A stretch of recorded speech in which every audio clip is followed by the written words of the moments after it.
Alright, this is Planet Save's second screencast on great green articles from around the web.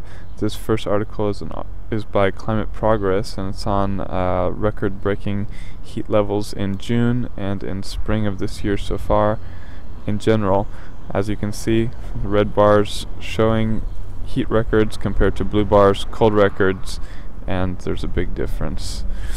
The second article is about New York kids being safer than kids around the country because they ride transit, and most fatalities for young children between the age of 1 and 12 in the United States are traffic accidents. So riding transit is the safe way to go.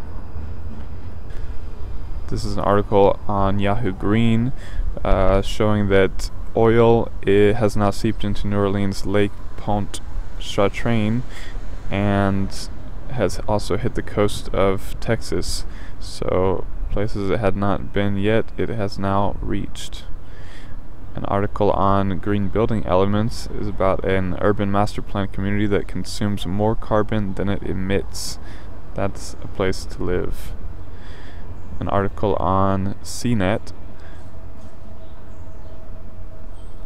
is about unmanned robot troll, an unmanned robot to troll the Gulf oil spill for data, a new development in identifying what's going on and future issues.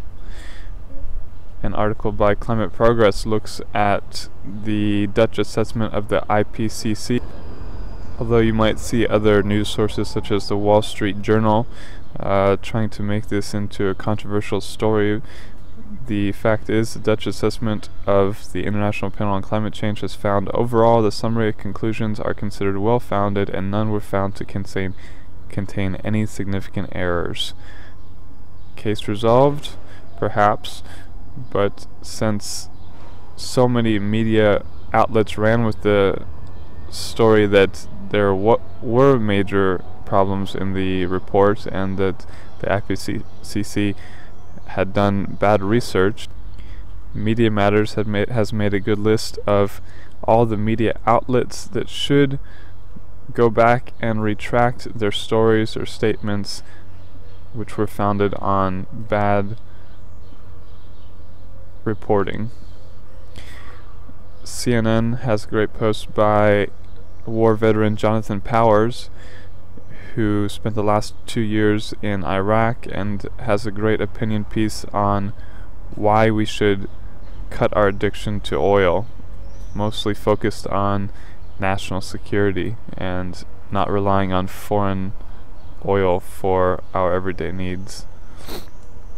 A great video by the National Wildlife Foundation brings the horror of having oil surround every part of us in our everyday life to our hearts a little closer. And Greenpeace has a press release on how Walmart, Kentucky Fried Chicken, and other major brands are driving rainforest destruction through their use of palm oil and paper and goods produced from Indonesia's rainforests.